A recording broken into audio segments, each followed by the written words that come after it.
बड़ी मैं देखता हूँ आपका चैनल, बड़ी अच्छी बात है कि हम जन सरोकारों और जन समस्याओं से जुड़े मुद्दे उठा रहे हैं। आज के दौर में पत्रकारिता का जो मूल मंत्र था वो गायब हो गया है और आपका चैनल लगातार जन समस्याएं और जन सरोकार से जुड़ा हुआ है। समस्याएं बहुत सारी हैं, जैसे अभी हम शहर की बात करें, रोडवेज बस अड्डा आबादी के बीच है, बहुत दिक्कत है, 7 दिन जाम की स्थिति लगती है।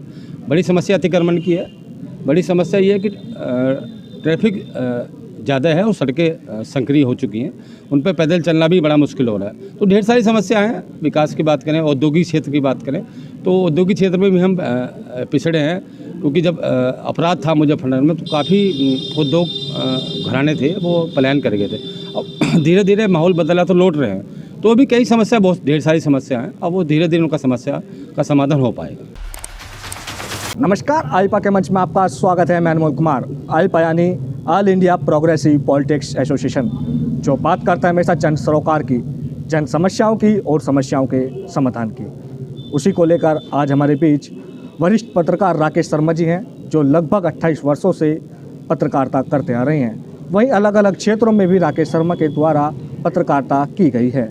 हम सीधा राकेश शर्मा से ही रूबरू होते हैं। जी सर, आपका आईपा के मंच में स्वागत है। धन्यवाद। और ये बड़ी मैं देखता हूँ आपका चैनल, बड़ी अच्छी बात है कि हम जन सरोकारों और जन समस्याओं से जुड़े मुद्दे उठा रहे हैं। आज के दौर में पत्रकारिता का जो मूल मंत्र था वो गायब हो गया है और आपका चैनल लगातार जन समस्याएं और जन सरोकार से जुड़ा हुआ है। सर, मुजफ्फरनगर के अगर विकास कार्यों की हम बात करें तो लगभग कितना विकास कार्य है मुजफ्फरनगर का अब तक हो चुका है? देखिए, विकास कार्य, काफ़ी विकास कार्य हुए हैं।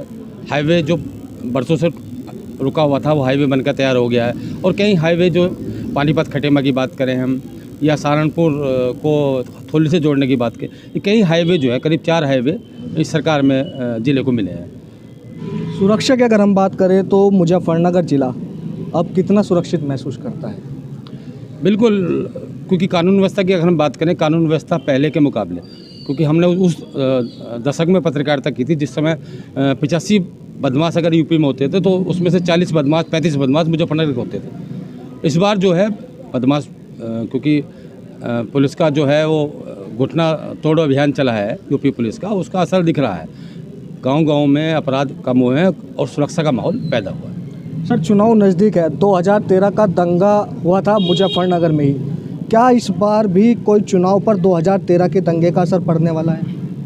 नहीं, 2013 के दंगे का इस बार मुझे कोई असर नहीं दिखाई दे रहा है, लेकिन कुछ लोग हैं जो 2013 के दंगों के पीड़ा वेदना को उठाकर जो है इस बार चुनाव में मतों का ध्रुवीकरण करना चाहते हैं।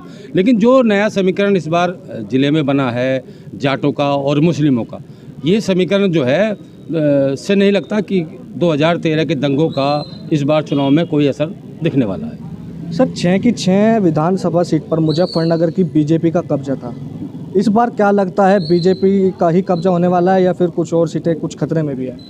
देखिए अनमोल, अभी कुछ भी कहना सही नहीं होगा, क्योंकि ये बात सही है कि पिछली बार 6 की 6 सीटों पर भाजपा का कब्जा था, लेकिन इस बार समीकरण पूरी तरह बदले हुए हैं।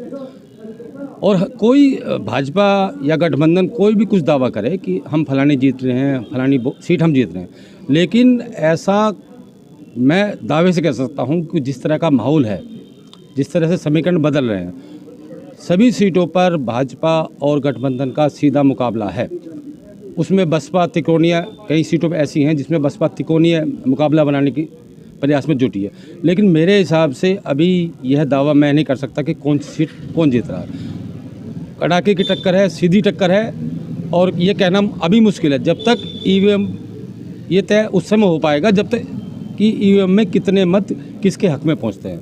अभी ये दावा करना मेरे हिसाब से बेईमानी होगा कि कौन दल कितनी सीट जीत रहा है। सर, सदर सीट पर जो विधायक है वह कपिल देव अग्रवाल है और साथ ही साथ वे मंत्री भी हैं। तो क्या लगता है, विधायक के द्वारा मुजफ्फरनगर का जो विकास है, कितना विकास मुजफ्फरनगर में कपिल देव के द्वारा कराया गया है?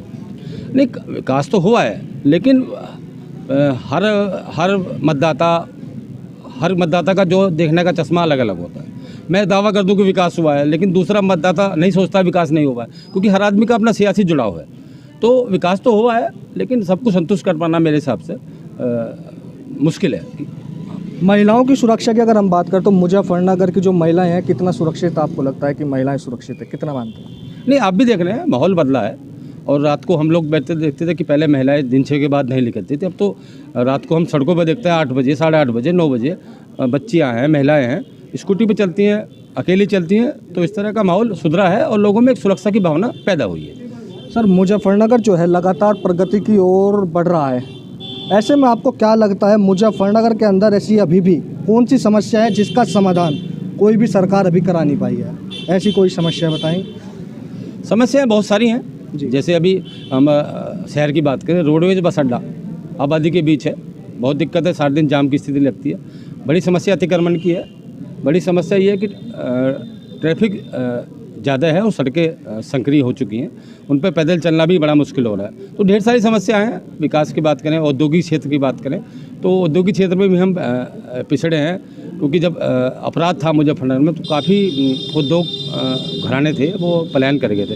अब धीरे धीरे माहौल बदला तो लौट रहे हैं। तो अभी कई समस्या, बहुत ढेर सारी समस्या हैं, अब वो धीरे धीरे उनका समस्या का समाधान हो पाएगा। सर, इन समस्याओं का समाधान कैसे होगा, थोड़ा ये भी जानकारी दें। नहीं, ये तो हमारे जनप्रतिनिधियों की जागरूकता है। जनप्रतिनिधि कितने जागरूक हैं जन समस्या के प्रति, ये उस पर निर्भर करता है। सर, 2013 के दंगे में मुजफ्फरनगर का जो हिंदू और मुस्लिम था वह अलग अलग बट गया था। क्या लगता है अब भी जो हिंदू मुस्लिम है क्या अलग अलग है या फिर अब मेल जोल हो चुका है? नहीं, हालात बदले हैं, लेकिन चुनाव है तो चुनाव में हर दल जो है अपने हिसाब से लेके चलता है।